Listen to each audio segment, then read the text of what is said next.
wild. They should make a movie about this. Yeah, they should. The two juggernaut networks fighting for a story that's actually about a poor kid who's about to be eaten by his tribe because they think he's a witch.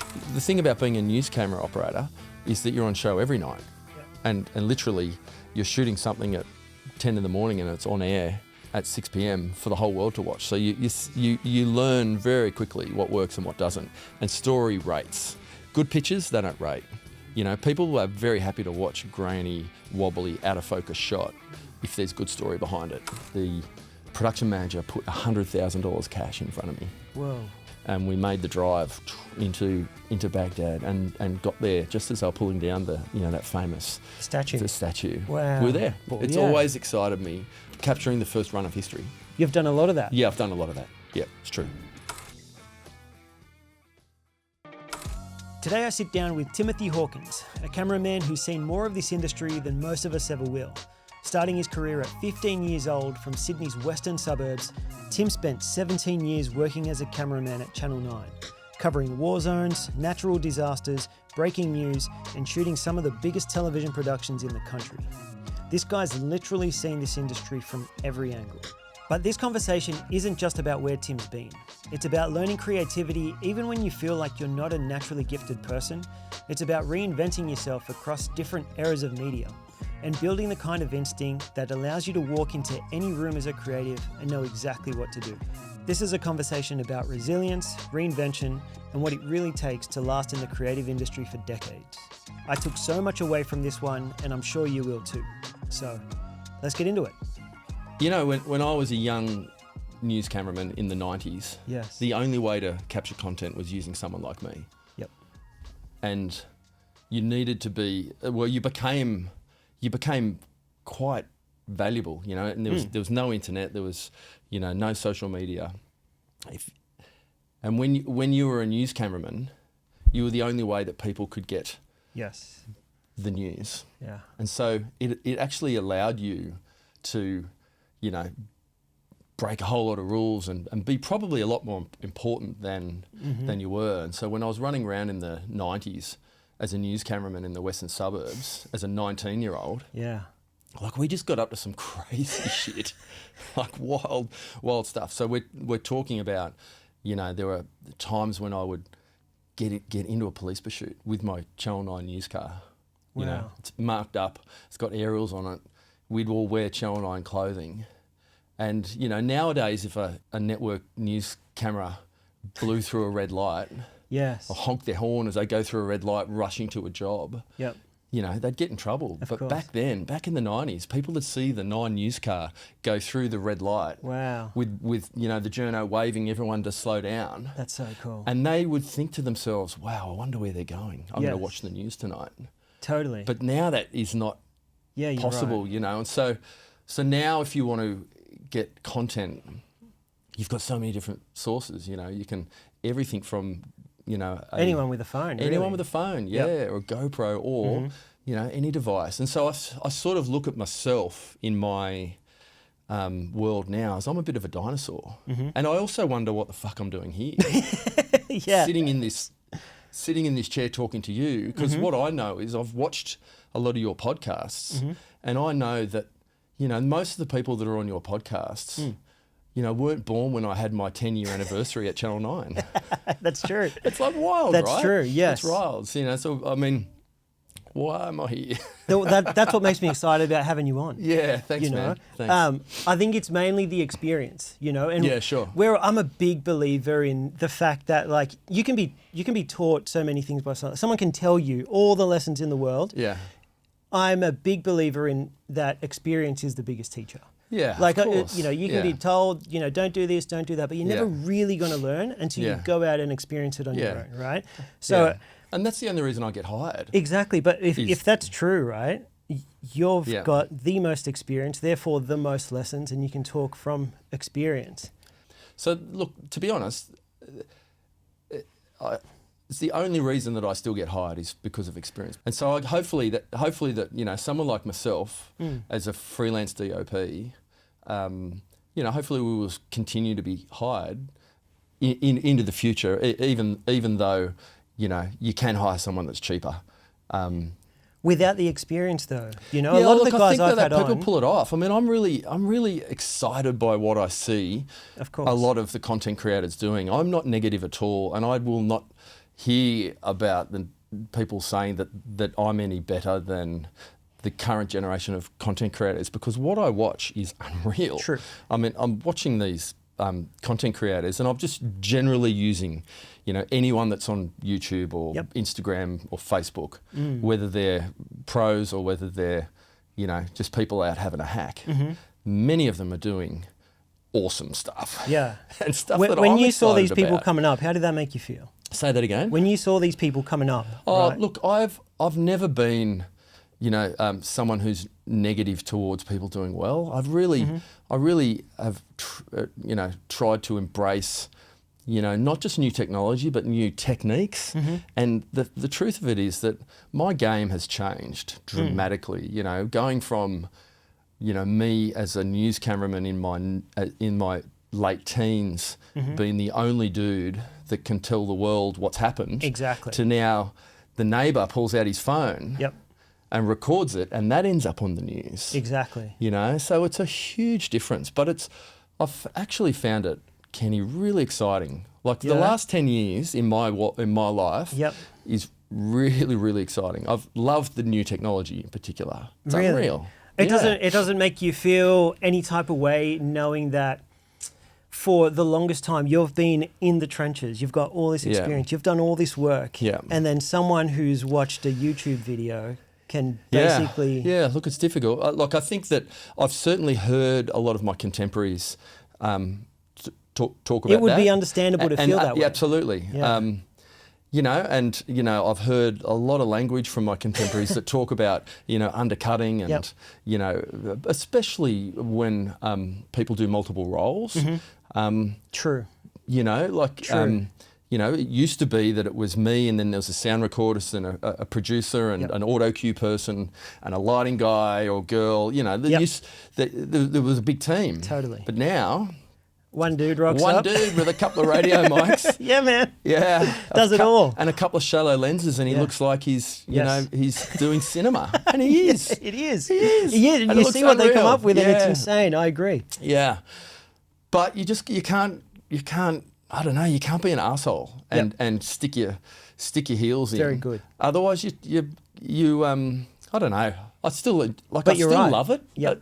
I still love it. It doesn't matter what I do. Like it doesn't matter what the job is. Yep. You know, I mean, sure we all do jobs that we don't, you know, have the best day doing, but I still enjoy it. I Yep. still, you know, find it challenging. I still get nervous. Yeah, very good. You know, lob up on set 30 Yeah, years totally, later, and I'm man. still like anxious. Like, But that's the thing, you know, like I think having that attitude towards this is also shows why you're still in the game, Yeah. like and why you can last so long. yeah, sure. And I think it's a good lesson to learn because this industry is always changing. Like Yeah. we were talking about that before we started. Yeah. And it's a lesson that people today should be weary of because Yeah. 10, 20 years from now, everything's going to change all over again. Yeah. And they're going to be in the position you're For in sure. right now. And For they sure. need to have that same attitude Yeah.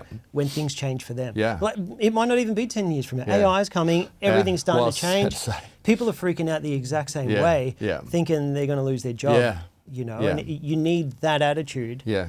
of like wanting everyone to win and learning as you go. I've had my first experience with AI taking my work, Yeah. and I wasn't expecting it. It came from nowhere. I often do, you know, crime series Cool. and dramatised crime series. Yeah, cool. I've done a few over the years, and you know, I would do the sit-down interviews where we would, you know, interview the talent, Yeah. and then once the edit was far enough along, I'd get called back in and I'd do, you know, stylised drama recreations. Yeah, very cool. You know, we'd Yes. use extras and maybe an actor's if And it was you're a tough recreating one. scenes We're based on what they've recreating. said, yeah. They're usually, you know, it's not acting. It's more just giving the viewer a sense of what may have occurred. Yes. And, you know, a lot of it's out of focus and dirty Yep. foreground and Yeah, flare yeah, down yeah. the lens and Very cool. changing colour lights. And I really enjoy that type of work. Yeah. But anyway, and I won't name the production that I was working on, but I was recently on one and I was doing the interviews, and at the end of the shoot, I said to the director, I said, because I'd been taking notes in my phone about some of the recreations I could do, and I wanted to give this person some you know, some ideas. Yeah. And she said, "Oh, actually, Tim, we're doing all the recons will be AI'd for this doco series. No way. And I'm like, whoa. There goes that job. Holy shit, it's happening. Insane. Yeah, and I couldn't be negative. Yep. Because then I look like an asshole. Yeah, totally. But in my brain, I'm going, okay, was not expecting that. Yes. And it made sense. It's like, you know what, this particular show didn't have the budget to bring me back for, 10 days of shooting recreations or however long it took. Yep. And so they've made a decision that it's either, don't make the series or use AI to make the series. Yep. Make the series. Who cares? Yeah, exactly. Especially when budget starts playing a role in it too, right? They're cutting costs and trying to make something happen with what they've got. Yeah, I mean that's the other thing that I've seen in the last 30 years is the money. Yeah. Like, oh my God, the money that was around in the early 90s. It's hard to imagine nowadays. Yeah. I mean, I was at Channel 9 for 17 years. I know. And it's it's all business class. We used to get, per diem, so we get a daily amount. Yep. Plus we had a credit card that we would just, put everything on the credit card and then pocket the per diems and never get questioned. That's so good. Yes. I once did a job for a current affair where we flew out and landed a helicopter and an iceberg off the coast of New Zealand. Wow. And we did it 4 times and it cost $90,000. Whoa. No one questioned it. That's unreal. Insane. And just for a colour story. Yeah. Like there's no purpose to it apart from the executive producer wanted to put the Australian flag on an iceberg off the coast of New Zealand and thought it'd be a good shit stir. And it was unreal. Wow. Yeah. So, and I remember I got sent to Iraq to cover the 2002 Iraq War. And I remember I was working for 60 Minutes at the time, and I got sat down in the office just before we left, and the production manager put $100,000 cash in front of me. Whoa. And said, "We don't think your Amex is going to work over in. We're flying into Kuwait or Qatar. We're flying into somewhere." Yeah. And I said, "What am I going to do with this? $100,000?" I said, "We need to split it up." I gave the soundo and the Paul Barry was the correspondent and the producer $25,000 each. Wow. Yeah. That's insane. Yeah. How long ago was this? 2000 Yeah, 2002. 2002. Yeah. So, the funny story about that money is I don't know if I should be telling this. Were you scared? No, we were on the right side. Okay, yeah, fair. Yeah, so we were embedded. We ended up splitting the crew up, and myself and Paul Barry got embedded with the 101st Airborne, which sounds exciting, but we were pretty much assigned to a logistics transport truck convoy. Okay. And we crossed into Iraq from Kuwait about 2 days after all the tanks went over. Wow. So we were 2 days behind all the action. Yep.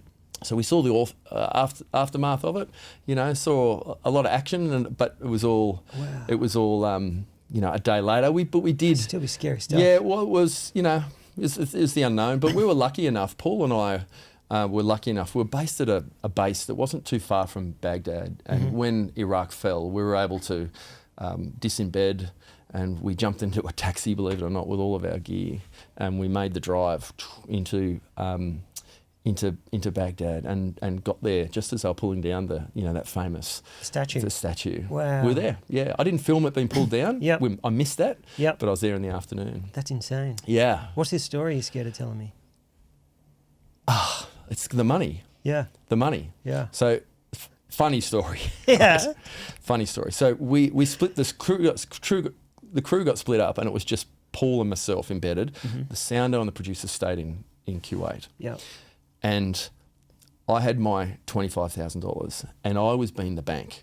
So often when you're in those type of situations, someone needs to be the sort of office manager for the crew. So I was paying off all of the people that we needed to, Yep. the drivers, fixers. Believe it or not, it cost us $200 US a day for electricity in our room. Wow. So if I wanted to charge it. So I burned through that $25,000 really quick. And Paul and I had been in Baghdad for about maybe a week or a week and a half. And I just said to him off the cuff, I said, mate, I'm going to need that 25 grand because I'm running low. Yeah. And he says, what 25? No way. And I said, the money, where's the money? And he's like, mate, I left it for safekeeping in Kuwait. I gave it to Lynn, the producer. Yep. And so we were in a situation where we had, no money in a war zone. It was wild. And imagine reporting back, because they'd be like, we gave you 100 grand. What are you saying? I You've got no money? know. It's safe. Don't worry. Your money's safe, but we can't pay. We can't get ourselves out of here. And look, we figured it out. I mean, it wasn't that hard to get some cash there. There was another reporter coming in from the Sydney Morning Herald, and somehow the Channel 9 production crew managed to get them 10 grand or something, and brought it back in, a couple of days later. Insane. Yeah, they're wild times. So yeah, there's that sort of shit doesn't go down and it doesn't fly. I think advertising, the advertising dollar is now spread so thinly across a wide variety of avenues. True, yeah, you're right. Whereas it used to be all into one avenue. If you had money to spend, you put it on network television. Yeah. Nowadays we only have to look at our Instagram feed. Totally. And that's where all the money that was going towards the networks is now going. Yes. Yeah. So where do you see the networks going from here? Like, do you think it's time? Whoa. Look, I don't shoot anything nowadays that doesn't end up on a streamer. So if I'm working for a network, well, I never work directly for a network. I always work for production companies that get paid to make TV shows. Yeah, got it. And so all of them, they can only survive if they if they get that product streamed either internationally or locally. So I think that the networks will survive as long as they're able to keep splitting their costs across different markets. So if we go back and we'll talk about, say, these crime series that I was telling you about, I did last couple of years. I think I've done 3 or 4 of them for the 9 Network, and all of them end up with an American and a British streaming service. Yep. And so they basically split the costs 3 ways. And so that's the only way it can be made. A network couldn't afford to do it on their own. So to answer your question, I think that the networks have been smart. Yes. Potentially we could lose a network out of Australia. That'd be insane. It would be. There's been lots of talk about, because it's what you've known your whole life. So what I've known my whole life. Yeah, he's gone. So you're saying, like, back in the day, they could survive by just having it on Channel 9, whereas like now they've got to think, where else can we sell it to keep it alive? 100%. Yeah. Yeah. That's interesting, man. And then when we were chatting before, you told me that you don't feel like you're a creative person. There are people that are naturally talented and creative, and you're not one of those people. I'm not one of those people, So I wasn't born with a creative gene. I feel like I've learnt my craft. Yeah. I find it's a positive for me. I'm not laced with the burden of creativity. What made you think you're not a creative person? I just don't think I am. I think I've become a creative person. I think I've learnt techniques that allow me to be creative. And I've had lots of people say to me, "Don't be a dickhead. You are obviously creative." Yeah. And I am, right? But I think I've become creative. I think when I was Tim Hawkins as a 19-year-old, I was very mechanical in my approach. And I've had to learn every step of the way. Got it. And I think it's probably been a harder road for me. Like it's been a more difficult road. I've probably made a lot more mistakes and maybe not made myself look as good as I could have, say a creative would. But I also don't have that burden of being creative. And I find that when I'm working with people that are naturally creative, their creativity becomes their burden. And it's almost like when their creativity is taken away from them, or they have to compromise their creativity, that they have to, it's the challenge for them is to still be pleasant to work with. True. While they're internally, they are in turmoil because their creativeness has been compromised. Whereas I roll over like in a heartbeat. Yep. If I've got a director that doesn't want to do something that I want to do, I'm a lot quicker than a lot of other people to roll over. And I think that's what we all need to learn. I think creatives and non-creatives. That's a hard thing to learn. We all need to learn to roll over. Yep. And pick our battles. And I try to remind myself, and I'd encourage anyone that is in a creative space, is to get this tattooed onto the front of your head. that there is no right or wrong with creativity. Yep. And two can be right. So you can have a director and a DOP who have completely opposing views on how something should be covered. Yes. But they're both They're right. both right. They're Exactly. both right. And Yep. when you understand that, it takes a lot of pressure off you. And so then the creative is just dealing with this whole battle of them wanting to prove themselves to other creatives. And I've found that a lot in my career, that I have worked with a lot of people, and I'm guilty of it at times as well, of shooting for other camera operators. And so not necessarily shooting for the story or not shooting to make it most efficient. They're every day trying to show off to the other cameramen or camera persons, women, that they are as creative. And I remember when I was running camera teams, for these large reality shows, I would often say to my team at the start of the shoot, don't shoot for each other. Shoot story. Totally. Don't try to show off. Yes. Yeah, of course. And what that does is it disarms them all, because they're not necessarily competing against each other for the best shot. They're working towards a greater goal. Yeah. Which is telling the story. It's a hard place to get to. It's hard, and it meant that at times I had to weed out some people that couldn't learn that and were, lone wolves. In fact, we had a bit of a joke amongst our camera team when we had, because I had quite a tight core camera team for a while, and we would try out people into our team, and I'd get the word from cameras B, C or D, this bloke's a lone wolf, and we'd fuck him off. Yeah, totally. You can't be a lone wolf in a team of creatives, especially when you're very working hard. on a team. Yeah, which is harder and harder these days, because most creatives work on their own. Yeah.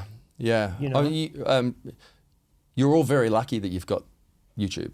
Yeah, exactly. Well, that was one of my questions. So, like, when you're saying when you started out, you had to teach yourself all these things because you weren't naturally creative. Yeah. How do you learn when there's no YouTube around? Yeah. So, I mean, the thing about being a news camera operator is that you're on show every night. Yep. And literally, you're shooting something at 10 in the morning and it's on air at 6 p.m. for the whole world to watch. So you learn very quickly what works and what doesn't. And you also have editors that, generally, well, back in the day, they were very boisterous. And if you came back with vision that couldn't be cut, or there wasn't edit points, or your coverage wasn't enough, you knew about it. Did you feel pressure? Yeah, absolutely. I can imagine that'd be so stressful. I think the most difficult period of my life was going from when I was a news cameraman to working for a current affair.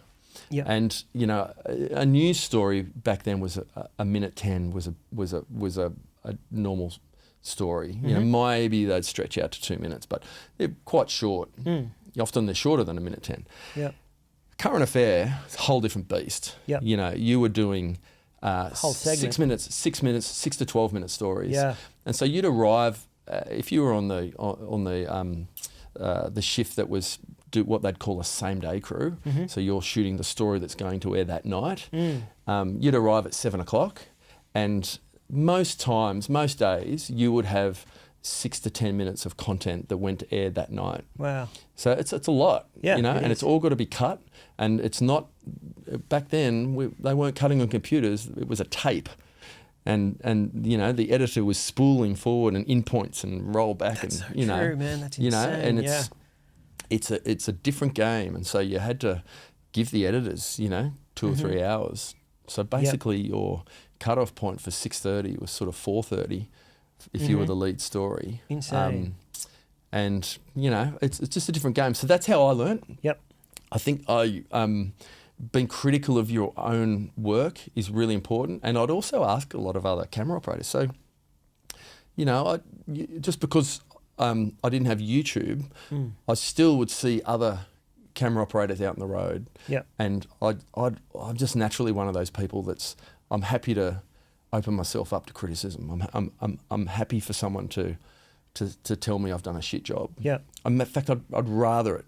Were there certain people you looked up to, or people you'd really take their advice on over others? Yeah, for sure. Absolutely. Yeah. I think that I very quickly found, a bunch of people that I knew had not vested interests, you know, and usually they're people that are senior, you know. I mean, television's a pretty cutthroat world. You have to be very careful about who you allow into your life. Yep. But equally, if you've got a little bit of thick-skinned and you're smart about who you choose to seek advice from. Yeah, especially back then. I imagine there aren't too many of these jobs available.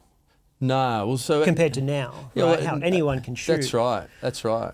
Yeah. So I imagine it would be a bit cutthroat. It was. It was more cutthroat from network to network than it was within the camera departments of the network. Like I spent most of my time at Nine, 17 years there, and we were all pretty tight. Yeah. But we wouldn't give. Was there a bit of rivalry, but between each other? Networks. Across yeah. Yeah, really. Absolutely, yeah.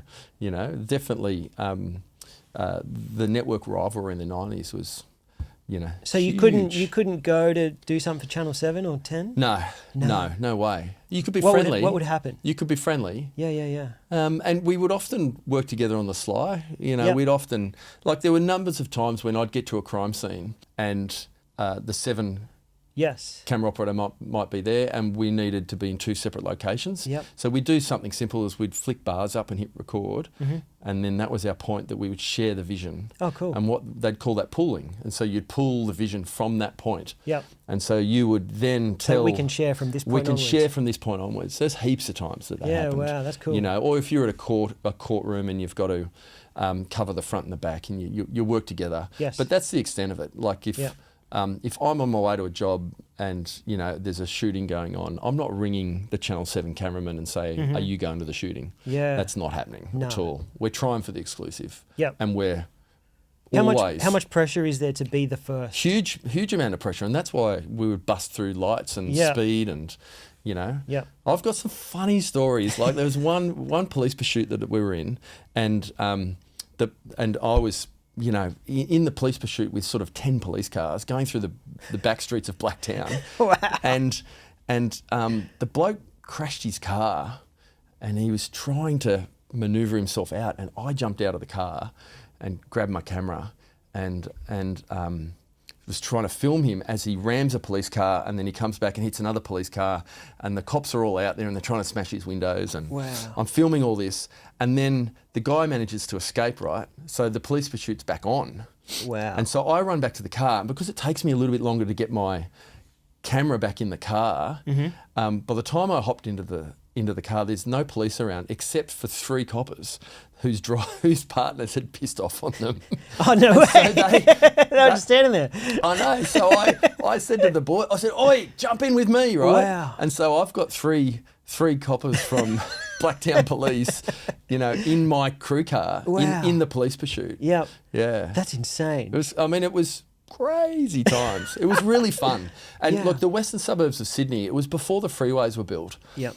So the separation between Western Sydney and Sydney was huge. Yeah. And so it really was the wild, wild west. I mean, the stuff that went on in the western suburbs pre those freeways being built, it really changed everything. And I think that, when they started putting ratings boxes out in the western suburbs, and as soon as they did that, the networks started realising they had to cover stories in the western suburbs, and that's how I got my big break. Yeah, true. Because I lived out there, and there weren't many people that lived out there. Yep. And that's how I got promoted quickly. Far quicker than I should have. A benefit, but I've also heard you say that, in the beginning, you were treated differently because you were from the west. Yeah, for sure. Well. Yeah, there's no doubt that my whole career, up until the sort of last 10 years, I have felt that I've been treated differently because I'm from the western suburbs. And it's only now that I'm sort of, in that point of my career where I don't really give a fuck, Yep. that I feel really confident. When anyone asks where I'm from now, I say I'm from Penrith. Very good. But for the first 20 years of my life, I would always say I'm from the Blue Mountains. Wow, really? Yeah, absolutely. That's crazy. And that culture shift. Most people in the media came from the Northern Beaches. Or the eastern suburbs, but mostly the Northern Beaches in my world. And it's funny. The reason I know that is because for the first sort of 15 years of my life, I never did a job in the Northern Beaches. Really? I never went there. Wow. Totally. So I was a camera operator who never went to the Northern Beaches. That's because all the boys that lived in the Northern Beaches would get those jobs. They'd get those jobs. I was always out west. Yep. That But that's makes where sense. that's where all the action was happening. That's all the action was. Yeah, it was great. It was really exciting. Yeah. It was So really exciting. there were negatives but positives as well, right? You're getting your promotions because everything's happening out there. Yeah, that's right. Did you feel like you had to prove yourself? Yeah, look, I've always felt like I've had to prove myself. Yeah. I think that's just an ongoing natural human trait. I think I'd feel the same. Yeah. If I feel like I'm getting treated differently in any way, I'd be like, watch this. I don't now. I don't now. Really, I don't know. A lot of people notice. I've had producers and directors. They often refer to the old Tim. The old Tim. Yeah. I was pretty arrogant. Yeah, and I was pretty headstrong. Probably had to be. Yeah. Maybe. Yeah, I think that having a strong personality can really help you, and I do have one of those. Yeah. Was there a point, because it sounds like everything you were doing, like from the very like you're on the go, there's lots happening all the time. Was there a point when you realised you were good? Like where you actually thought, it was through enthusiasm. I was good because of my enthusiasm for a very long time, and I think that's enthusiasm got me across the line. That fake it till you make it. Exactly. So because I feel like there's a lot of the fake it till you make it, the enthusiasm can get you opportunities. 100%. But I also think there's a stage where you actually believe it. Yeah. Was there a point for you where you're like, self-belief. Like I'm not just pretending to be. I'm not just enthusiastic. Like I'm actually good at this. Yeah. I felt that. I remember feeling that when I was doing My Kitchen Rules, and that was my first sort of large juggernaut reality show where I was the head cameraman on that show, and I was often dealing with between 15 and 20 camera operators every day.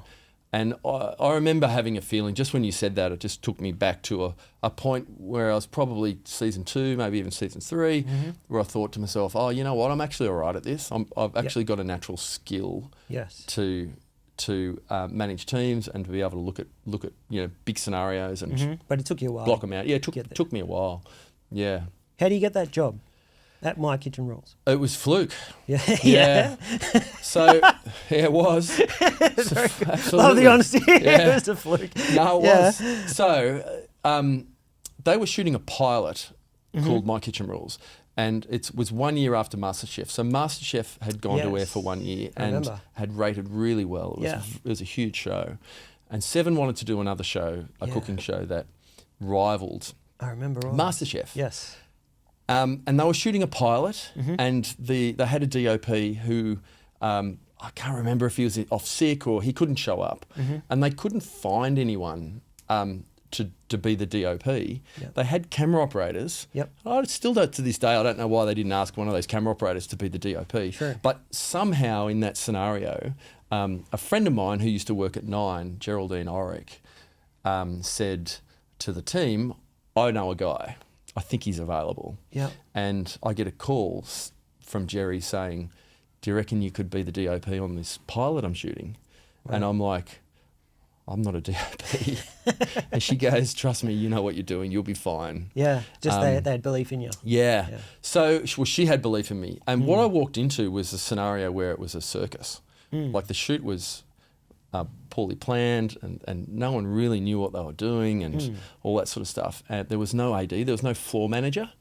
And so it was a little bit loose and I just took over. I just took over the whole set. You didn't really have much experience in like reality? No, kind of not multi. No, I'd almost had zero experience in multicam shooting. Yeah, wow. Except for what I'd done at the network. Because it's different. Yeah, totally different, yeah. But it's the same skill set. There's actually no different to doing a daily current affairs show than there is to managing a reality show. The skill set's very different. The lighting techniques, the camera positioning is all very the same except larger. Yeah, okay. And so those skills that I've been doing for many years, I just pushed them into a bigger set. You. I just, I looked at the scenario and I'd been walking into scenarios like that for many years, and so I just knew what to do. I literally, for the whole day, told people where to stand and put this here and we'll move these lights over here. Yeah. And just sort of ran the show. And then at the end of the day, there was a bloke who'd been standing in the corner all day and had his mouth shut. He'd never intervened. He just stood there and watched what was going on. His name was Ricky Proust. And he walked up and he said, introduced himself and said, can we go next door for a beer? It's a pub next door. So him and I went next door, and he just said, words to the effect of, who the fuck are you? Where did you come from? Where did you come from? Yeah. Right? And I just told him. I was really honest with him. I said, mate, I've never done this before, but, He goes, I'd like to offer you the role as the DOP. Wow. And I went, you sure? You sure you want to do this? And it was a really tough year. Like, I took on the role. Yeah. But I had a really extraordinarily difficult experience. It was a period. So unfortunately, I had the camera operators dictated to me. So I didn't have a group of people that I knew. Okay. Those guys were very difficult to work with.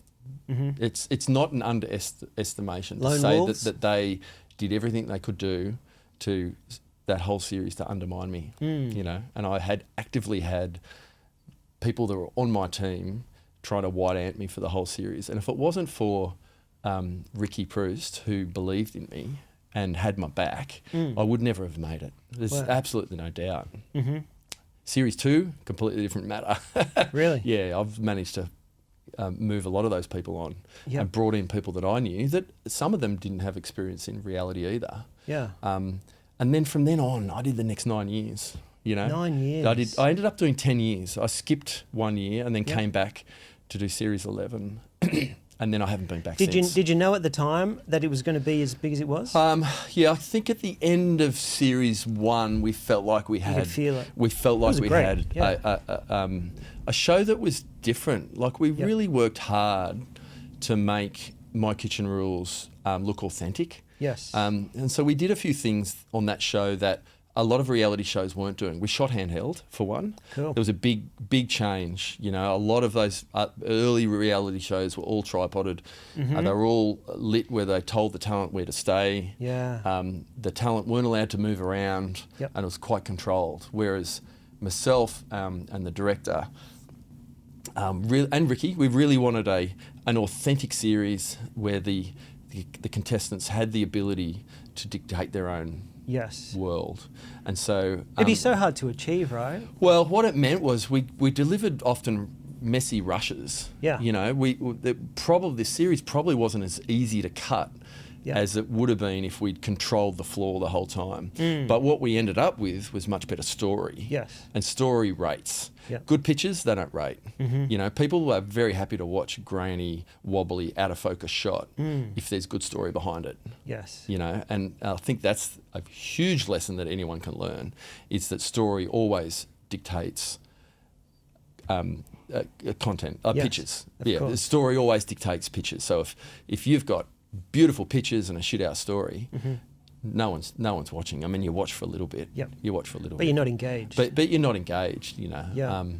So we did that. The other thing that we did was I worked really hard on My Kitchen Rules to make it feel, especially the dinner parties, to make them feel, dark and dingy and like you want a candlelight, We worked really hard. We shot a lot of stuff in low light. And a lot of people were scared about that at the time. I copped a lot of flack and a lot of pushback, about people being scared of the dark. And I just had this natural inclination to not be afraid of the dark, because coming from that news and current affairs background, I knew that you could shoot in the dark. I'd been doing it for years. Yes, I didn't need to tennis court light everything. And so, I'd often to the the lighting guys, the lighting teams were on my kitchen rules were I was often frustrating the hell out of them because I'm telling them to turn shit off. Wow. Telling them to black roofs. Like we'd often shoot in marquees. Yep. And they might get there before I got there, and they put all these lights up, and I'm like, you haven't blacked it. I want this ceiling blacked, and they're like, I've got to pull the lights out. I said, I don't give a shit. Yep. So you backed yourself. Backed myself, yeah. Arrogance. Yeah. It helps, right? Yeah, in the right situation. Yeah, look, it worked. And I think I went through a period while I was doing my kitchen rules of popularity, and I've learnt that popularity goes up and down. And there was a time there where I was the flavour of the month. Like every large reality show that was commissioned, they either spoke to me or they offered me the role of the head DOP for a period of time. And, that's not the case now. And, in the future it might be the case. But I think that in life, especially for creatives, we go through periods of popularity, and it doesn't necessarily mean that when you're not popular that you've done anything wrong. It just means that there's other operators that are the popular choice. And I think the content creators would find this very difficult. Yes. Because they might... Anyone would. Yeah, but I think that... I think my situation was far more subtle than what a content creator might find, because a content creator is... they'll put a post up and they'll get 1,000 likes. Yes. And they put another post up and they might get... Yeah, just nothing. Get nothing. And they're like, whoa, what's going on here? And so they'll ride that Very wave. Similar. Yeah. Mine was over a period of years. Yeah. Where a slow burn. Yeah, a slow burn. And I also decided to change my career too. I think that doing 10 years of reality shows, because that's all I did. I mean, we're talking, I did 4 years on House Rules. I did Zumbo's, 2 series of Zumbo's Just Desserts, 3 years on The Masked Singer. Insane. Hell's Kitchen, I did Hell's Kitchen. I did a Child Genius. I mean, they could go on. I did 10 years solid of reality shows. Loved it? Loved it. Yeah. Really lucrative, made a lot of money. Yep. Was busy. I can imagine. It was really great. I don't look back on that time at all as being negative. It was challenging. I had a few lows. Like I didn't win all the time. I had some massive losses, and had some periods in that 10 years where I thought my career was going to be over. But you survive it. You push through. Out of all those, which one was your favourite to be on? And what do you think made the difference between one show being great and My Kitchen Rules just stands out. Yeah. I mean, we just had a really good experience. We were number one show on the network. Yep. 1 year we were not just number one in that genre, we were number one above all the sporting events. That's huge. So our grand final rated higher than the AFL grand final. Insane. It was huge, and we were rock stars. Yes. And Pete and Manu, who were the hosts, the core camera team were pretty close with Pete and Manu, and we just had a lot of fun on that shoot. Yes. We never got into trouble. There was never not one single bad press about us, but we were a bit like Entourage. Yeah. We had Pete and Manu, and we were the sidekicks, and we would go to really nice restaurants and would I can imagine. It was really fun time. It was a great period. I remember watching back then. It was huge. It was cool. Yeah. And the show was great. It was so authentic. It was. And there was lots of wobbly cameras and lots of out of focus and people storming off authentically. Yes. Without it being initiated by producers. A lot of reality these days feels like it's initiated. Like it feels scripted, even though it's comes across as a reality show. So what it is back then, the contestants thought they were on a cooking show. But nowadays, when contestants go on a show, they know they're on a reality show for that purpose. They play a character, and they know that the more drama they get, the more minutes of time they get on air. Yeah. Back then, the contestants were naive to that concept. They were there to cook. Yeah, they were there to cook. Yeah. And the drama came naturally. Yep. Often it took a long time for that drama to happen. We would often wrap at 5, 6 in the morning. We would shoot through the night, waiting to get that moment or to finish that scene. Yep. We used to live like night owls on that show. We would, in fact, I'd ask my camera team to get onto New York time 2 weeks before we'd start. Wow. And what that would do as a camera department, at 3 a.m, we're wide awake. Everyone else around us is sleepy and not at their best. Yeah. But my team were always, alert. Yeah. And so what that meant was it usually took about 7 to 10 weeks to do that instant restaurant tour. We would, spend all that time on New York time. So even on our days off, we'd stay up till 3 or 4 in the morning, and we just lived like night hours for that whole period. Damn. Yeah. Wow. Yeah. What an experience. Yeah. We spent a lot of time, outside of our hotel rooms. We had a lot of fun. We were good, really good. We're all good mates, and we, they were good people on that show. So that's my favourite. That's amazing. Yeah. And I've heard you say, like, because of all this experience that you have had, your superpower is being able to walk into a room and just know what to do. Yeah, look, I think I shock a lot of people with the speed in which I can make a decision. Yes. And look, that's not. I call it a little bit of my superpower, but it's a learned superpower. It's taken me a lot of time. I work. I'll give you an example. So I work on a show called Who Do You Think You Are? That show, we don't do recce's. It's me and my own. I've got no lighting, got no camera assistant. Wow. I shoot with 3 cameras. Yeah. And I have to walk into these spaces that are usually grand spaces. So often they're churches or they're museums or they're, riverbanks. Yes. And I have to make a decision really quickly.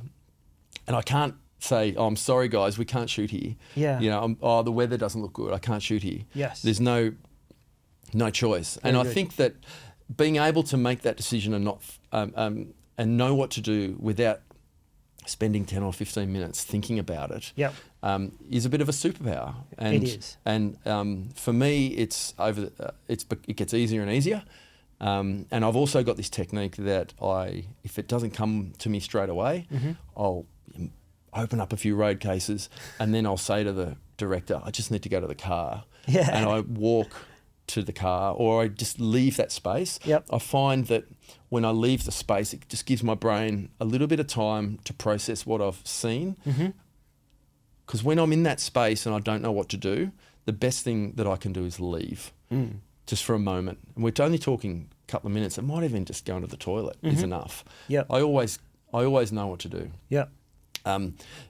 The other thing a little trick that I do is if I'm unsure about the B-roll that I have to shoot or the overlay that I have to shoot for a scene, I try not to think about that until I have a moment to allow my brain to process. And often I will say, I'll try to shoot something else before having to make that decision. So imagine a scenario where I have to shoot an interview with a few cameras, and then at the end of that interview, we need to shoot some pictures that'll go over the top of that interview. It could be for a documentary or whatever. I'll ask to do the interview first. Okay. I'll say, let's shoot the interview first. Yes. Right. So because that gives me time to make a decision and to let my brain process. Yes. It also allows me to hear the person talking. And that could give you some ideas. It gives as me well. ideas. It always does. You know. But if you walk into someone's house and you have to, film them, and you don't know them and you don't know the scenario, you really, it's difficult to make good creative ideas. Yes. Without listening to them talk a little bit. And look, I think that creatives that are doing, social media stuff, they could really benefit from that. Get your audio first, get your grabs first or your interview first, and then shoot your pretty pictures. Got it. Afterwards. I find that really helpful anyway. I'm learning a lot from this because I'm literally in the process of creating my very first documentary piece. Yeah, right. So I'm listening to everything you're saying right now. Yeah. And it'd be good to actually get some advice from you on this. Yeah. So this has come from doing this pod, right? Yeah. So this takes up. I've committed to growing this pod, right? But with that commitment comes a lot of my time. Yeah. So it takes away from a lot of creative work. Yeah. Most of my time is spent finding guest research. We're sitting in a chair right now, black curtains. Yeah. I love it, but at the same time, it takes away from me being out on the field and creating. For sure. Right? Even editing. So Yep. my idea to kind of keep this pod going, but also get that creative juices flowing was once a month, instead of sitting here with a creative, I'm going to create a little documentary episode. Okay. So I'm asking the same questions, getting the same value, but instead, let's say it was with you. I'm out on the field with you. Out in the field, and you're talking to me as we're working. All that. Yeah, unreal. Right. So a little but Yeah. I've never done one before. Yeah. Yeah. So I'm in the process of filming my very first one. Yeah. And it's this guy. His name's John. He's a creative, so he designed his own sports apparel brand. Yep. But he designs everything. He cuts them all out. All the pieces are his own. And because it's a sports apparel brand, he runs like a sprint club. Yeah. And that's where he builds his community. Yeah. They're all wearing his gear. And I'm like, this would be great. But in terms of like the process of doing this, no idea. Yeah. And I've gone out twice with him now to his sprint club because I know that that's an important piece of his story. Yeah. I know that that's what inspired it. That's where he builds his community. So I'm like, I know that's important. Let me go and film his sprint session. So I've gone the last 2 weeks to get the footage. Yep.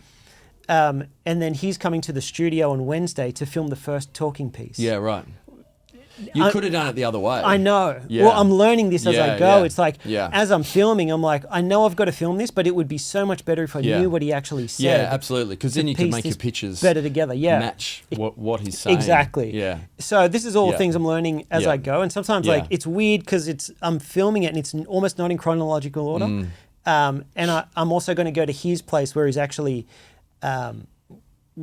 knitting and designing and doing all that. Yeah. And he's also like got a campaign coming up in a few weeks and he's using my studio to shoot it. Yeah, yeah. So it's going to be like a build up to this release of his next campaign. So like the story's there. Yeah. But how I'm piecing it together is kind of a bit all over the place at the moment. So you're going to end up having to do pickups because I'm sure he's going to say something in that interview. Yeah. That you're going to go, oh shit, I need some pictures of you with your dog. Yeah, exactly. You've talked about your dog. Exactly. You know. What advice would you give me? Like, look, I think just work backwards. Yeah. You know, if you have the opportunity to get your content, your interview grabs first, it will really naturally lead you to where the B-roll needs to be. Yeah. Another bit of advice is, you know, if you're walking into a situation and you don't know what to shoot, and you've got, you know, a bunch of different options. Yeah. I try to just pick one thing and shoot that and try to not think about what I have to do next because you can become overwhelmed with the big picture. You know, I've felt that. And so what I do is when I feel that anxiety come over me, because I still feel it. You know, you walk into a space and you've got, you know, a lot to do in a short period, and you don't know how you're going to do it. Yep.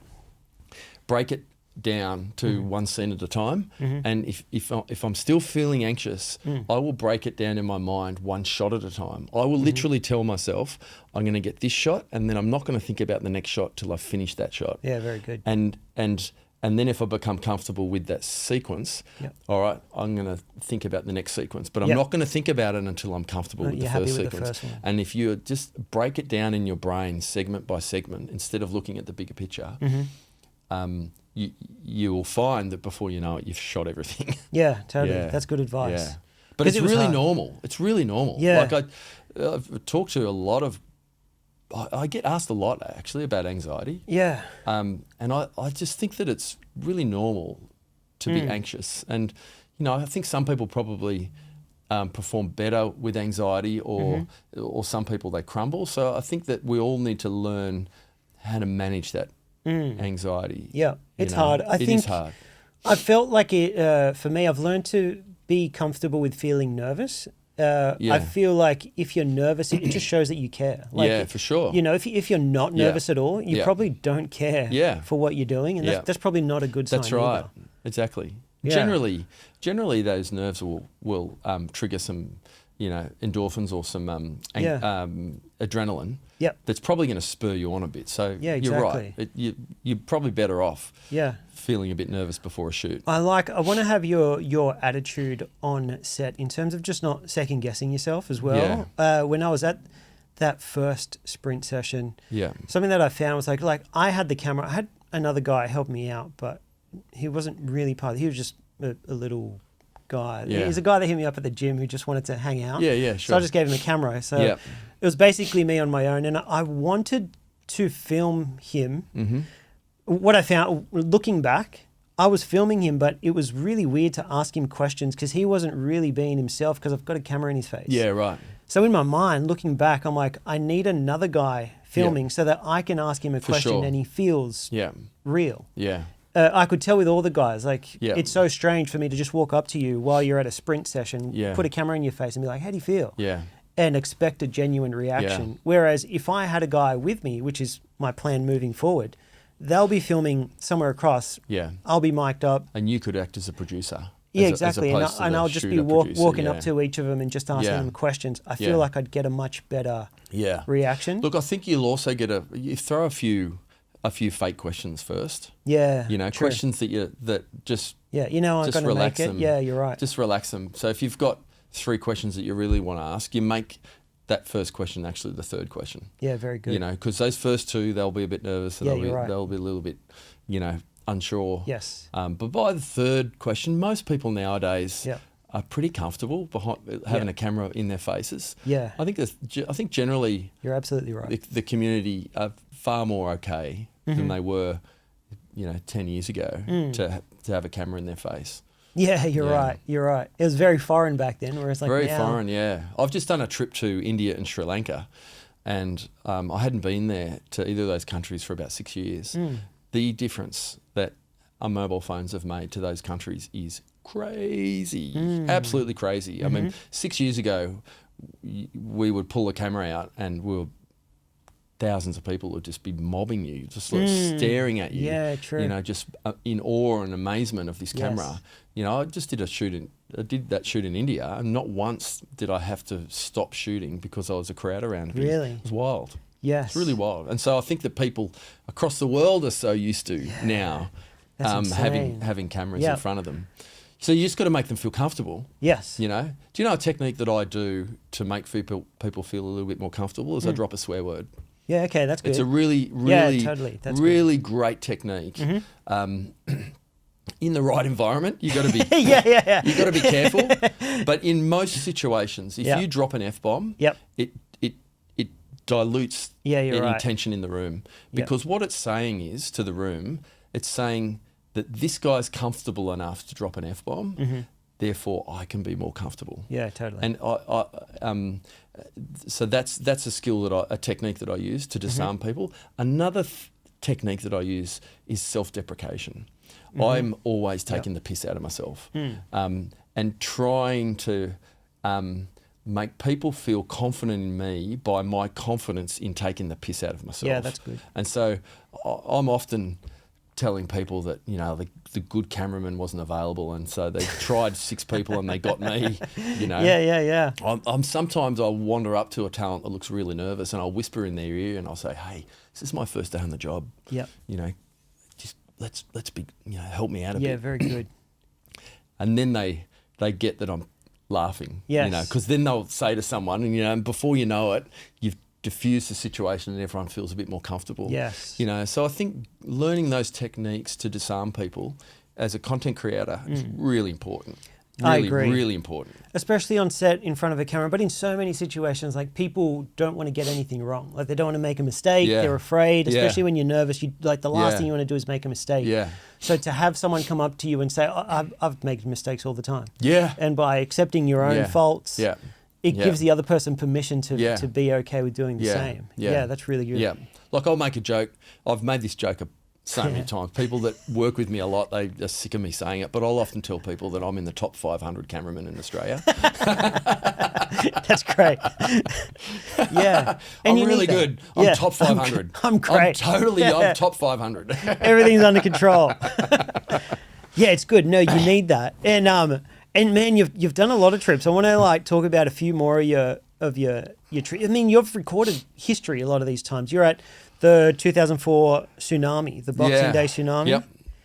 They just send you out there? So you must have seen some crazy shit. Yeah, so I was at a current affair. I was on holidays, and when it first happened on the Boxing Day 2006, the crews that were working, they went straight away. They just send you. About 2 days later, I got a phone call from Ray Martin, who was also on holidays, and he said, "Yeah, Christmas period, everyone's on holidays." And so Ray rang me and said, "Hey mate, do you want to go?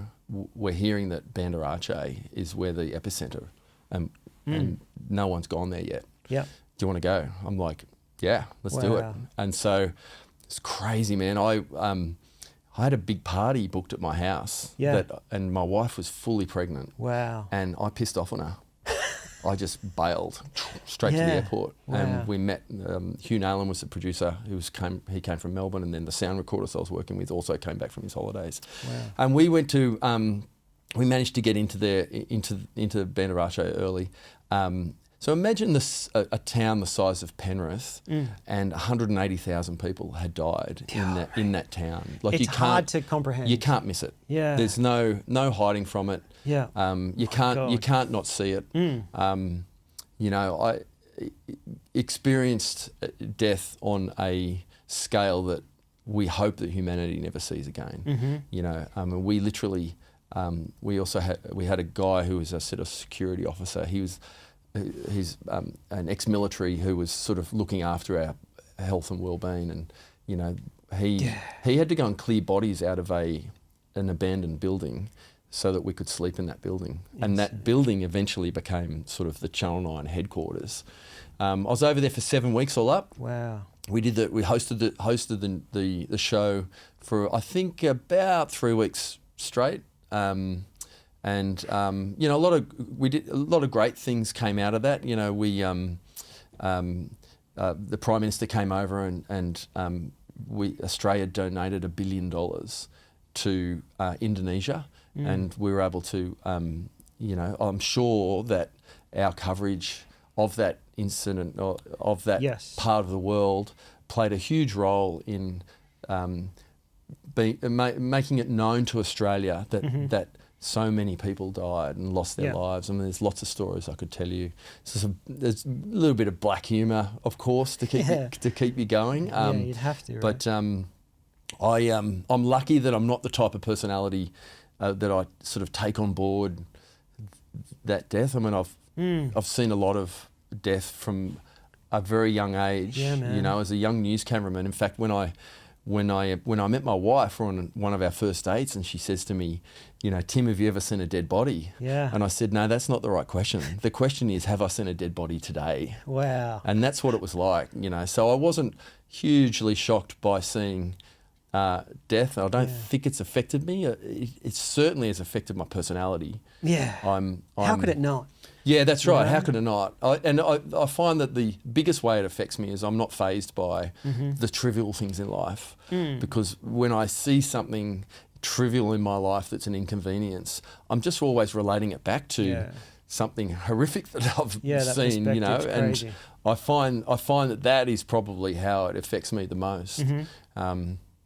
Yeah, there's I don't know if we've got time for a little story about it. It's just a little bit of black humour. Yeah. But so we had a satellite crew come in, and we had said to them in the morning that we wanted them to set up on this particular road because the bulldozers had come through and just sort of cleared this area, and it opened up a whole suburb that no one had searched. Wow. No one had been in there. And so we thought we'd shoot the show live from that space, and we said to these guys, we said, if you set up here, because the satellites were quite big in that day. To get vision back to Australia, it was a big dish with a power and generators and all that shit. So they were unpacking all their road cases, and we went off to shoot a story, and we were going to feed the vision back and then do the show live from that space. So we came back a few hours later, and the Indonesian army had come through while they were setting up and had dragged all of these bodies out of the homes and lined them up next to the road cases. Yeah. And so when we arrived back, there was all these road cases with Channel 9 stickers on them, and then dead bodies left and right either side of it. Yeah. And these two poor operators that had just flown in, I mean, they're not seasoned hard guys, they're like techs from Sydney. They were ignoring the fact that there were, you know, rotting bodies either side of them, and so we just had to snap them into boys, what the fuck? Yeah. Let's get out of here. We can't do the show from here. Yeah. And so we quickly packed up and moved to a different location. Wow. So that type of scenario was happening to us every day. Yes. We're just encountering gruesome, horrible things. Yeah. But I still look on it as a positive. I still look on it that, the coverage that we did helped a lot of people that were in a bad situation. Yes. And maybe if we weren't there covering that story, maybe you don't get as much support. We may not have. They may not have got their $1 billion. Yeah. Yeah. Yeah, you're right. Yeah. There you go. And also like career-wise, I'm just imagining when you're in a situation like that, and you're able to still focus and do your job. Yeah. And do your job properly. Yeah. Being able to then be in maybe a difficult situation on a cooking show. Yeah. Isn't that? It's trivial. Yeah. I know, right? Absolutely. So I think it would help you so much in almost any situation moving forward. And I feel it. Yeah. I do feel it. I do feel that. There's no YouTube video. There is no talk. There is no one can sit down and teach you that. Yeah. Like going through it, no one can take that away from you. Yeah. Yeah. Look, I've seen enough to know that we spend too much nowadays on the trivial. Yep. And we focus too much on the trivial rather than looking at the bigger picture. I think we just as a society, and I don't know how we got onto this, but I just think that we are worried about too much instead of just getting on with it. I think so, and I think that would benefit you when you're asked to be part of a team. Yeah. Because it's like, this guy's going to do the job, and he's not going to complain about trivial things. Yeah. Yeah. Because he's seen it all. Yeah. So, he's going to come and do the job, and we're not going to have to worry about... Yeah, we're going to get the job done. Yeah. Yeah, by hook or by crook. Yeah. And often, when you're working on large television shows or even small television shows, you have to make provisions to get the job done by hook or by crook, because we're working with budgets, we're working with schedules, and often a lot of planning has gone into a job, and sometimes curveballs come up on a day-to-day basis. And so being able to manage those curveballs and not be fazed by them, but also not just throwing your hands up and going, well, that's it, the shoot's off. You got to find a way to make it happen. Yeah. You got to come back with the goods. Yes. And I think that you can't not come back with that's the goods. right, absolutely. Yeah. And that's the same with content creators. If you're going out there and you've got to make a video about whatever the topic is, you've devoted your day to that. You can't not create it because it's raining, or you can't not do it because someone's wearing the wrong T-shirt. You need to find solutions to problems. And also having, for me as someone who's technical, I'm always got backups. I never nowadays have one camera. Yep. I've got a backup and then I've got another backup. So if something goes wrong, or if someone says, "Oh, could you throw another camera at it?" Yeah, I can do that. Yes. You want me? I can do an extra. I can do 3 cameras if you want. Yeah. I think having your technical backups also gives you confidence and builds peace of mind, and so you're not worrying about things. I'm a big believer in prior preparation prevents piss poor performance.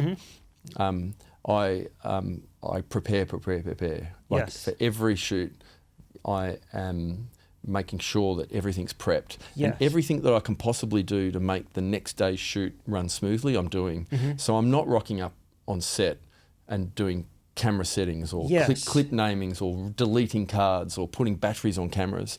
All of that stuff happens before I arrive on set. And sometimes it happens because I'll arrive early to set and then I'll do all that stuff. But I'm never on set doing the mundane basics. Everything's charged. Everything is in its positions. I know where all my stock is. I've pre-labelled all of my stock.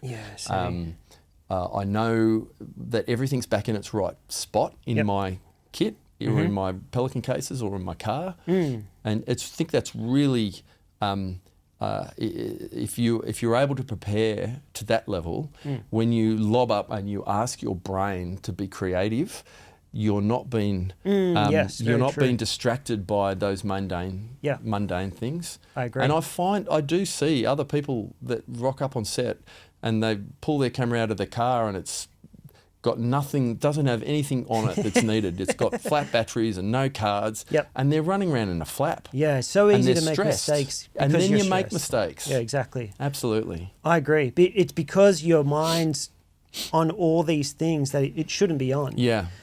I found the same with this pod. Yeah. At the beginning, when you're concerned about everything that's going on, is the lighting right?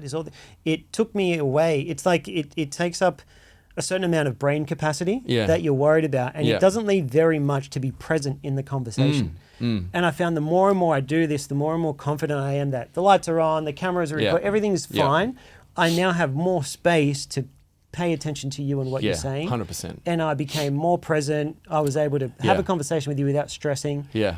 And it became a better product. Yeah.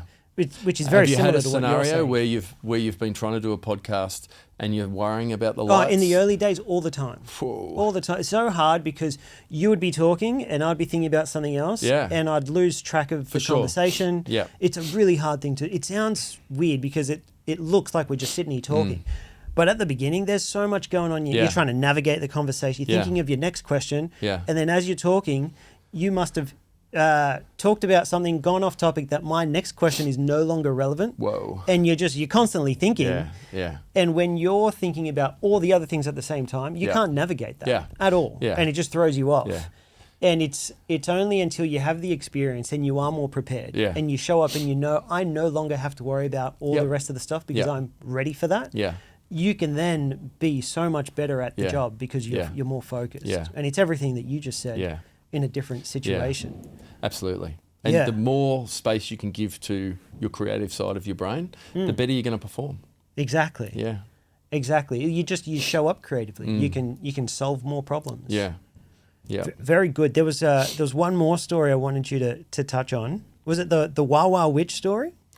Yeah, so that's another 60-minute story. Yeah, this is a good one. Yeah.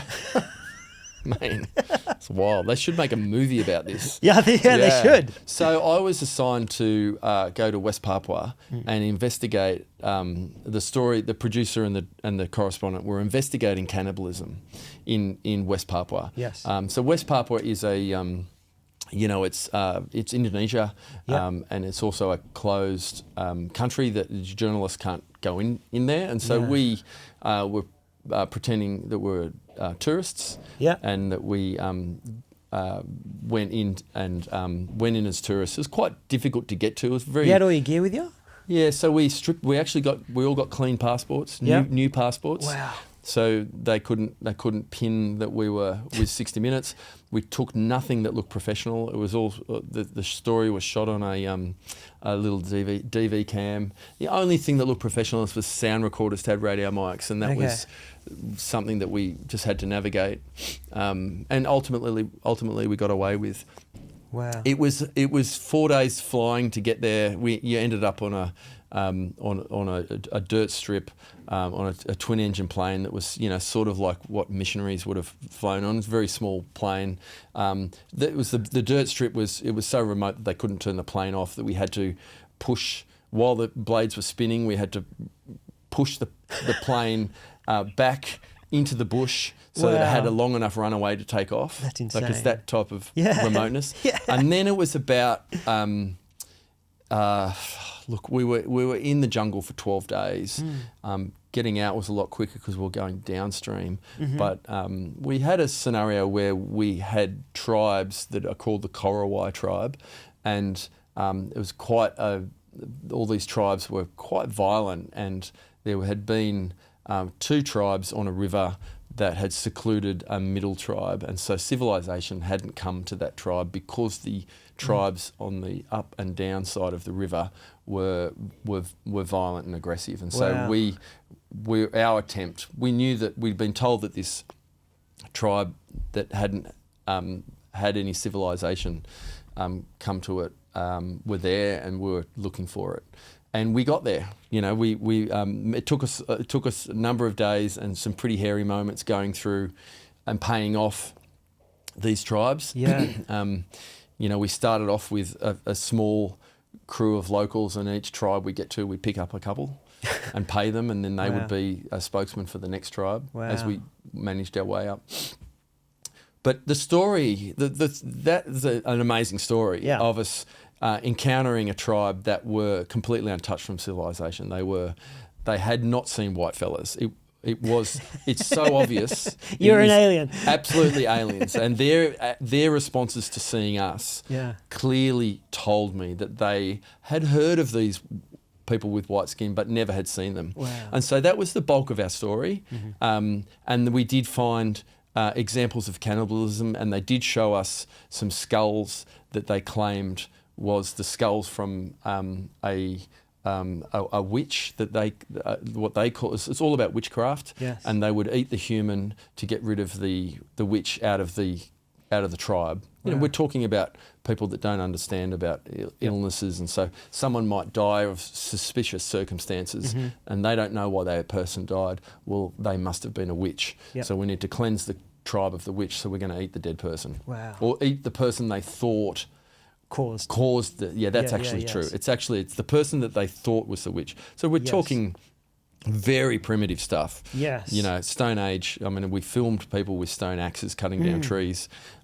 We filmed a baby pig that was sucking off a woman's breast, being suckled. Wow. Like a little baby pig. It was really primitive stuff. It was an amazing experience. But on the way out, we're actually almost home, and we were in this village that had civilization there. The missionaries had been there in the 70s, and there was signs of civilization. There were some people wearing some clothes, that type of civilization. Anyway, we ran across this little boy, and our fixer had told us that he was a witch. And the clan or the tribe had said that he was a witch. Yes. And so we did this story with this little tag at the end where we filmed this little cute kid, and his name was Wawa. Yeah. So when the story went to air, fast forward 6 weeks, when it went to air, there was quite a large outcry because we had left little Wawa behind to be eaten. And like seriously. So you captured it and just left him there? And we just left him there. Yeah. And there was this outcry that we should have taken the kid with us. Yeah. Who are we to kidnap a kid with our point of view? But we just left him there. Yeah. And so, 60 Minutes the Telegraph had started running stories about saving Wawa and who's going to save Wawa, and a rival network decided they were going to go and save Wawa. Yeah. And they weren't as smart as us, and they went in there with their the stickers on the sides of their cameras. Yep. And were obvious film crew, and they got arrested at the airport. And so the host of the rival network was arrested on the way in, and then that became front page story. That's insane. And there was lots of the two titans, the two networks were fighting against each other for the story. One of them was saying that we shouldn't save Wawa. The other one was saying that we were irresponsible because we didn't save Wawa. Yeah. It turned out to be a real circus. Yes. In the end, the kid did get saved. So the rival network, that's great. They did, without a crew, they sent someone in to get the kid. Yep. And this is wild, right? Yeah. I now follow that kid on Instagram. No way. Yep. That's insane. And I have had communications with him. Really? He follows me, I follow him. Wawa. Wow. So the story is that he got rescued. Yep. And then about 10 years later, Spotlight, which is on Channel 7, they went and did a follow-up story on it all. Yes. And they took Wawa back to the jungle. At what point is it called a rescue compared to a kidnapping? Yeah, I know. Well, that was the whole thing. I mean, you can't do it. It's bullshit to think that we could have kidnapped that kid. It was never going to happen. Yeah. Well, Well, do you just go in there and take him? Yeah, well, they did. Yeah. They did. Wow. They did. They went in there. But us, it was a bit different because I don't actually know what happened at Spotlight I actually don't know what Channel 7 did to go and get Wawa and to take him. Yeah. They flew him out into a city. Wow. And it was the fixer who was our point of contact actually took on the kid as his own son. Wow. And he ended up going to a private school. Insane. Yeah, and he's become like a voice for domestic violence. Wow. Yeah. What a story. Yeah. And now you follow each other. We follow each other on Instagram. And you're mates. Wild. It's such a wild story. That is. Yeah. I've heard that there's someone who's written a movie about it, but it That is a hasn't movie. been picked up. That's totally a movie. Yeah. Because there's all this sort of, the two networks, the two juggernaut networks Yeah. fighting for a story that's actually about a poor kid who's about to be eaten by his tribe because they think he's a witch. Totally. Yeah, from what I'd heard, like his parents had died and they thought it was his fault. That's right. His parents had died, and the rest of the tribe thought that he's a witch, and that they needed to cleanse the tribe, and so he needed to be eaten. Wow. And there was another family member that grabbed him and took him to safety. Yeah, and then he eventually ends up. But crazy. Yeah, look him up. Wawa on Instagram, you'll find him. Yeah, I looked at the Wawa witch story. Yeah. Big story. And that story's had over 50 million views on YouTube. Wow. Yeah. Wow. That's cool. Like, don't you think it's cool that like a story that you capture can like get out to the world? Like before that, people don't even know this tribe exists. No, not at all. Yeah. You know? It's always excited very powerful. me. It's always excited me capturing the first run of history. Yeah. You've done a lot of that. Yeah, I've done a lot of that. Yeah, it's true. You know, which is good. But even on a lone creator scale, something that I've come to learn is that if no one may know of this story, I just find it interesting. Yeah. I can document it, and the world could now know about it. Yeah. I think it's really cool. Yeah. And it doesn't have to be a world story. It can be any story. Yeah, it doesn't. Yeah, exactly. You know, it doesn't have just to be. That more people can know, and I think that's. Especially with what I'm doing, that little documentary series, I appreciate this guy's work. When I have people on the pod, it's like, I get people on, I'm like, I appreciate this person's story. I find them interesting. Yeah. And I've created a platform where other people can also... Well, what am I doing here? Exactly. Do you know what I mean? Like, I just think it's cool. It's cool to be able to have that platform and create something. It's like, more people need to know about this guy. I'm really grateful to be here too. Yeah. Kenny, very I really cool. am. No, I'm grateful that I get to sit here and listen to these stories. Like it's you've experienced so much that I know I would never. Like especially with the historical events, you can't. Yeah, look, it's hard to replicate. Yeah. It's hard to replicate, and I think that the landscape's changed so much that my son is a camo at Channel 7. That's what I want to bring up. Exactly. So he's doing my job. That I was doing. How does that make you feel? Look, I'm really proud of him. He's doing really well. He's a much better shooter than I was at his age. Do you give him much advice? Heaps. Yeah. Every day we talk. Yeah, very good. I watch and make contact. There's a real sort of mentoring arrangement that the two of us have got. So cool, I love it. And I'm really proud of him. He's doing very well. But his job has changed so dramatically, right? I mean, for me, it was like we've talked about. It's rushing to the job because I need to pull my camera out and shoot it. There's no urgency for him to get to the job. He gets to the job and then he walks around and says, "Who's filmed this?" I was about to say that. There's $100 in it, and they do. They've got a little app that if you film something and it goes on air, that you get $100 or whatever it is. Yeah, and it's really simple for the general public to upload it to the Channel 7 server. Yep. Get all their details. It's like a business card, and they scan an app, and boom, their vision goes straight. So that's how it worked. What would happen? Say something happened, who knows what and I captured it on my phone. Yeah. I feel like there'd be people in this situation that are like, I've got the footage of whatever went down. Yeah. And then they'd probably, I'm assuming, send a little DM to Channel 7 and be like, holding their footage for ransom. Yeah, for sure. Is that a situation? Well, they do a number of things. They do that. Yeah. If you post it on your social media, they just rip it off your social media. Yeah, they just steal it, right? They just steal it, 100%. So what would be the best thing for that person to do? Well, is to not post it and email the network or whichever news organisation you think you want to send it to. Yep. And say, bit of a negotiation. I've got the house burning down. No one else does. Yes. Where's my $100? I've got who did it. I've got him on camera. Yeah, absolutely. Yes. I've got the cop pulling his gun out. Yeah, that. I've got the people fighting at IGA over whatever toothpaste. Exactly. Whatever the news story is. It's never going to be big money. But unless it is, unless you are the only one. The Prime Minister being shot. Then fair. it's big money. Yep. But I find that in that situation, People can't control themselves. They want to post They just want to post it. They'd rather the likes and the views. 100%. Yeah. 100%. Yeah, that's so true. Yeah, for sure. And then everyone, it just gets ripped off. Yeah, you know? totally. I mean, and they don't even have to. Yeah, once it's super posted, you. everyone can just steal Correct. it and use it. Yeah, wow. And so the networks, there are people's whose job it is in the news organisation. You see there's a house fire at Blacktown. You know, they'll just do a search. Yep. House fire at Blacktown. Oh, there it is. Find All it right. straight Boom, boom. away. And Give us that. That's why when we watch the news, they've always got coverage. You know, And it's of always it. phone footage, usually, these days. The other thing that's changed dramatically is the New South Wales Police now send along crews to all of their raids.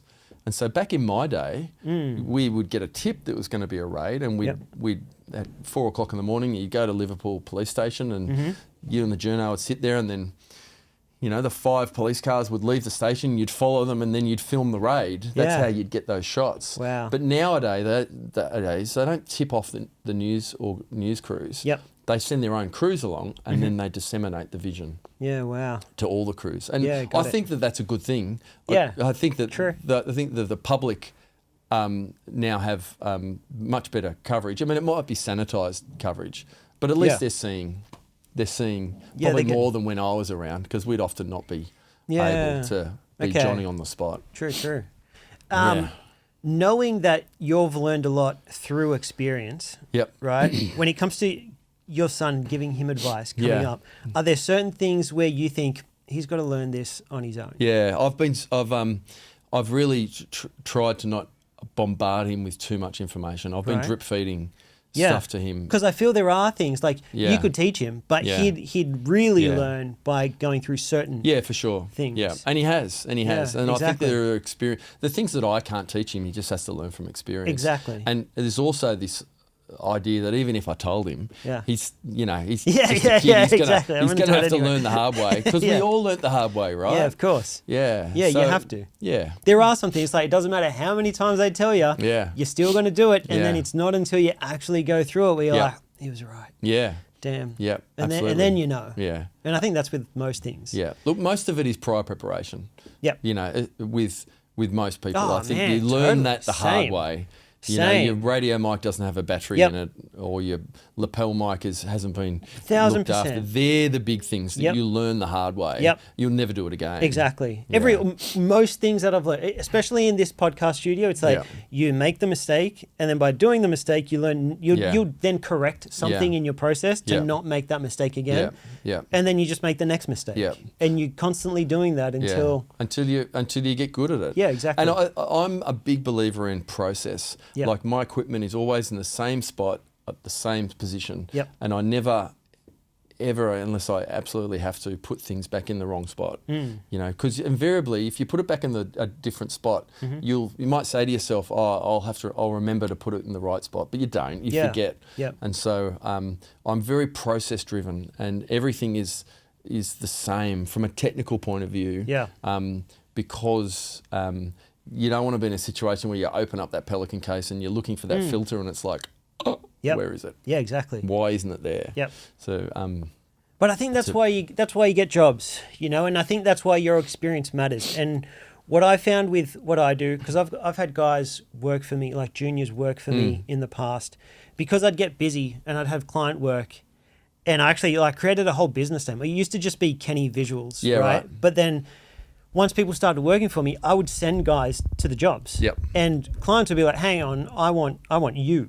I don't want this other guy, right? And what I realized was... What's your reputation that they're hiring? Yeah, exactly, right? So now I was like, I need a name. I came up with Kicks. Everything's just Kicks. Just a random name, but then I can send anyone because they're hiring Kicks. But what I found is that they want me because there's more peace of mind. When they see me, you can tell they don't have to stress. Job's going to get done. And they would rather that. And I think that's where experience really plays a big role. They see you turn up, a job's going to get done. They see someone they're not sure of, someone who doesn't look prepared. And that person, that top dude who's organising all this, starts to stress out. And they're like, is this really going to get done right? And all they need to do is see you. And by me just showing up to jobs, you can tell straight away, they can then focus on something else. And I think that's where your experience that's where plays you'll a big get lots role. of work. Yeah. I often tell people that people would much prefer to hire someone who is a good operator. So they're confident, they're well prepared. Yep. They're good to talk with. They're easy to deal with. Yep. Rather than a creative that's super creative who might deliver a better product. They'd much rather work with, for want of a better word, a good bloke. Than someone who is, a genius at creativity. Yep. Because of that confidence that you were just talking about. Yeah, true. Yeah. True. And then lastly, I just want to touch on like you being a Sony ambassador. Yeah. How did that come about? Yeah. So I've got the unique position where I can honestly say that I've had a Sony camera within arm's reach of me for the last 30 years. Wow. So I started off on Loyal. Sony. Yeah. I've been with them for the last 30 years. The last sort of 4 or 5 years, I've done a few things with Sony. They've got me to do a few articles. I've seen. Was that Scenescape? I've done a few talks. Yeah, saw you there. Yeah, so just over a year ago, Sony asked me if I wanted to make it official and become a Sony ambassador. And so for the last year, I've been an official Sony ambassador. That's awesome. It's really cool. I mean, I love the brand. I'm a big believer in the brand. Makes sense, right? It's a good fit for me. Yep. I feel like I don't have to fake it. Like when I talk about my love of Sony, I'm not lying or I'm not exaggerating because it is who I am. Yeah. It's just a really robust product. Yep. Everything they put out in my mind is not just leading the world in technology, but it's a really robust product. Like I need a product that's not going to fail on me. I need a product that's usable in lots of different environments. I need products that conform to my body as far as I can put it on my shoulder. That it's not going to clap out on a hot day. That it's not going to die in humidity. That it's going to be good with batteries, and it's also going to provide a good picture. Yep. So that's me. Yeah. It's been exciting. I've taken the attitude towards the ambassadorship that I'm just going to say yes to everything. Very good. Yeah. Good attitude. And I'll see what happens. Yeah. Right? And I've so far, I've done some cool things. They've taken me overseas. I did a talk overseas. How cool. I'm about to do go to Asia and do some talks over there. Wow. I've got to speak at some conferences. I'm next month going up and speaking to a university and then doing a coffee catch up with some creatives. That's cool, man. So that's fantastic. It's cool. And I get free merch. Fuck yeah. Yeah. of a brand that you've already been using for 30 years, right? Yeah. It just makes sense. Yeah. And they're good people. They're good people. I've had a few Sony people on already, a handful. They've all been great. Yeah. We've got a few mutuals there. Yeah. So I've been pulling the wool over their eyes. They haven't figured me out yet. So I'm still an ambassador. You're still an ambassador? Yeah, man. Yeah. I couldn't think of anyone better. Like, you've got all the experience. You can speak to these guys in a way that most people can't. Yeah. A lot of their... I do some workshops together with Joe. Yeah. Right? Yeah. And a lot of their workshops and everything in the Sony scene is teaching these young creatives and mentoring them. Yeah. Couldn't think of a better really good person. platform. It's a really good platform. I mean, they've been really smart. They've really reached into that next generation of content creators and built not just products, but a community around those products that empower the young creators to learn. And it's what's going on at Scenescape. Not at Sony Scene. Sony Scene. What's going on at Sony Scene is unique. Yep. I mean, there isn't anything else in the world, any other product that is supporting their community like Sony. Totally. And so I'm a big fan of it, and I'm really enjoying it. I'm really enjoying it. It'd be exciting for you coming from like where you started to you know, being able to have access to all this. I'd love to have a time machine and go back and shoot some of those projects that I've done. Like I did an amazing story up in Everest, up on the Himalayas, and I took one camera. Yeah. Or two cameras. But, but I would love to have, it was pre-drones. Yep. Excuse me, pre-gimbals. Yep. And I'd love to have, even pre-GoPros, actually. Yeah. I'd love to have had all of that tech. Yeah, man. I could have done a whole lot better job than what I did with the one camera. Yeah, the coverage you can get now, right? Absolutely. They've got the little action cams. Yep. Yeah, they're everywhere. Yeah. So good. It's exciting. Dude, this has been amazing. That's Unreal. So good. Yeah, thanks for having me on, man. No problem. Thanks for making the trip. Thanks for sharing as much as you have. Yep. It took us, even just leading up to this, I was really excited about it. And yeah, cool. Dude, you've delivered. Okay. Thank you. Thanks for your time, my man. Thanks for having me, bro. Legend. Oh. Thank you, man. Okay.